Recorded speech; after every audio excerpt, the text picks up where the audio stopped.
Yo, what's good, Relocation Football League fans? It's your boy Smitty, and I know guys have been waiting for this for a little while now since we started up the RFL College series.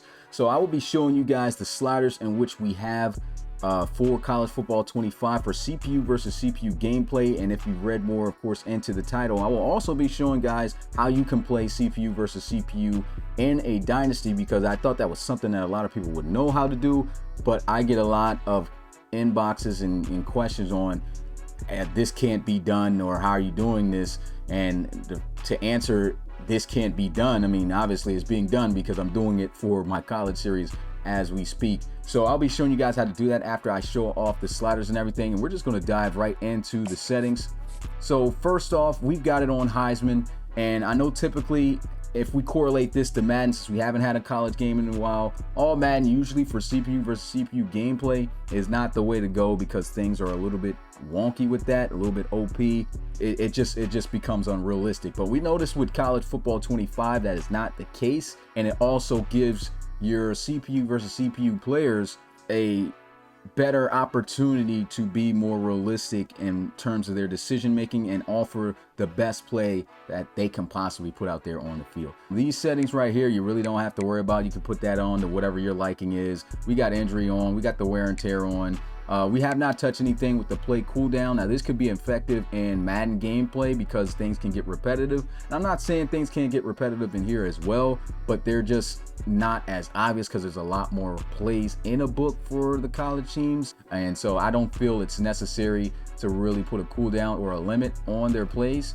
And then we get a look at the quarter length and accelerated clock time and all of that. So we don't have it all the way at 15. If we could and the gameplay came out realistic, we try to make it as realistic as possible with 15 minutes with a good enough accelerated clock runoff, so that way, you know, we could still get a realistic amount of plays and get realistic scores and outcomes. Now if you had this at 15, it would have been way too many plays. On average, a college football game, you're going to call about 140 plays. Now, why this happens in comparison to the NFL, where they have 120 plays, is because just the rule set is different and the play style is different. You know, there's a lot of more time where in college football, the clock gets stopped as compared to the NFL. So that gives them more opportunities to make more plays, to call more plays, and then usually college football is pretty pass heavy, so that stops the clock a lot as well.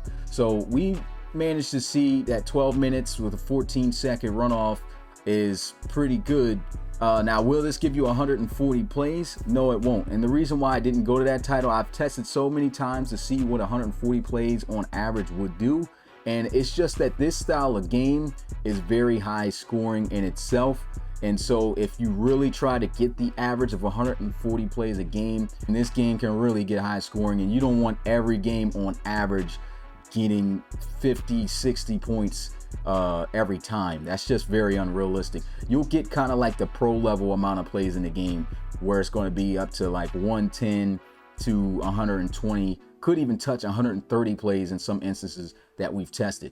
And so when we go to the gameplay sliders, you can see not much touch here at all. With Heisman on, you're already getting the best possible play that you can from all the players and what they do. But of course, you look at the things they do too good or too bad, and you try to adjust those with these sliders. And what we found is there's a ton of interceptions that happen with this on base. Based off of our testing, we noticed that interceptions that come in high volume is a programming issue, usually because of the quarterback archetype. Now that's just something that the EA themselves would have to fix in terms of how they play. But we noticed that field general quarterbacks, for whatever reason, they sit in the pocket, they don't scramble or anything to, you know, lessen the mistakes.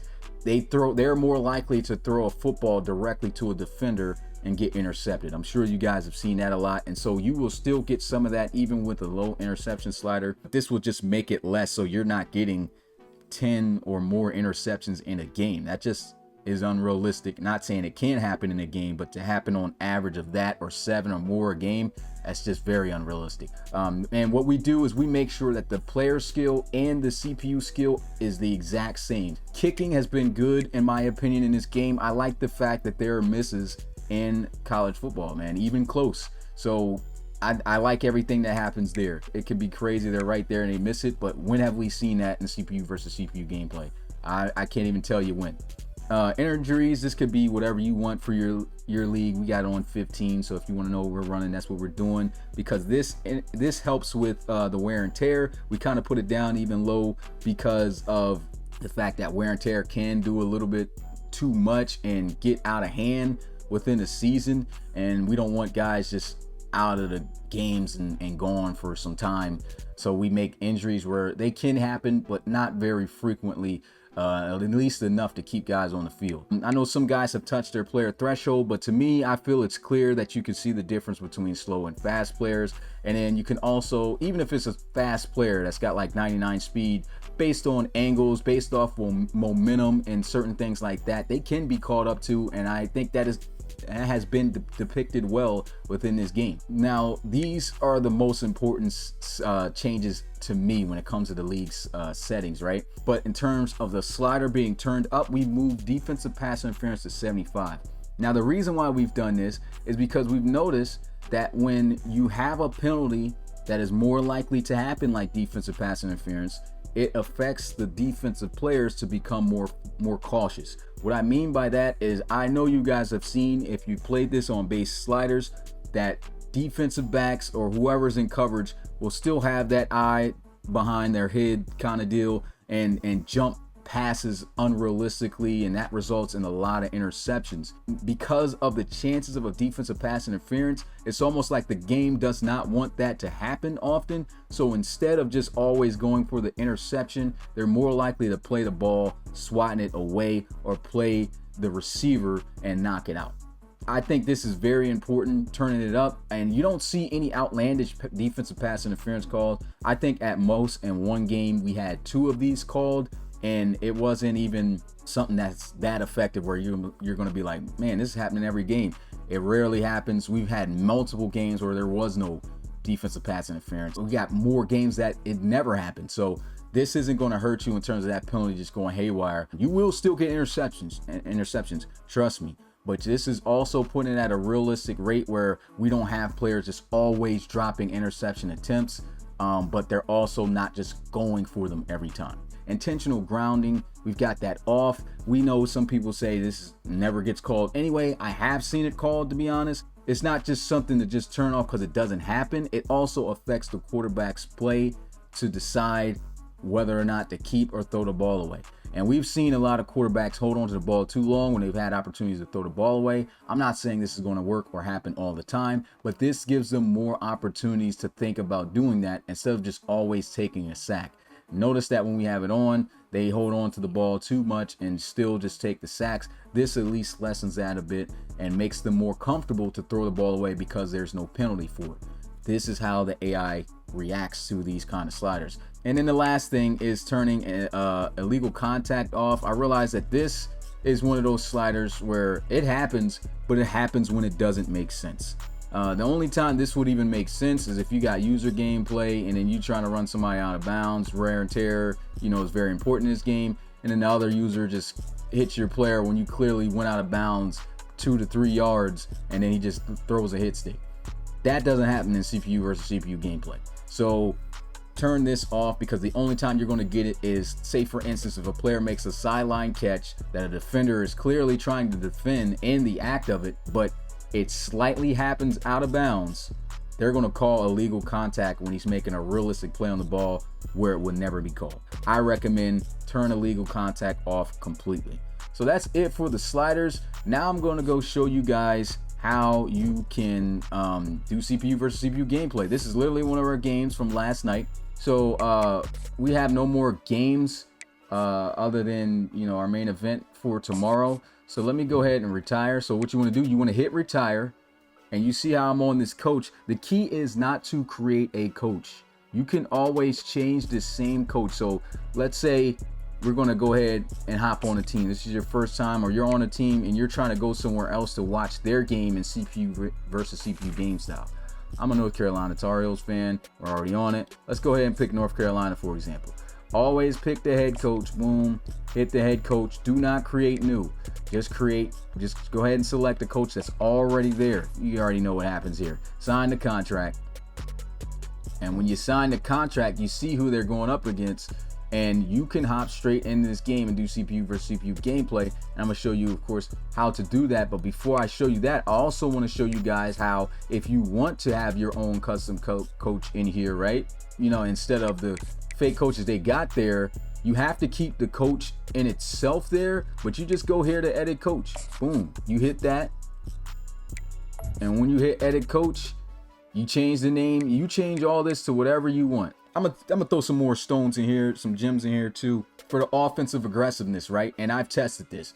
So the middle is base, which means they're gonna try to be balanced. If you move it to the left, they'll run more. If you move it to the right, they'll pass more.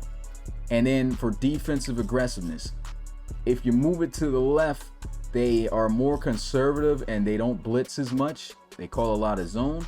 If you move it to the right, they're going to blitz a lot more, and you're going to see a decent amount more of man, and it will be like more man blitzing and zone blitzing too. But you're going to see them be very aggressive with their blitzes when you move that up.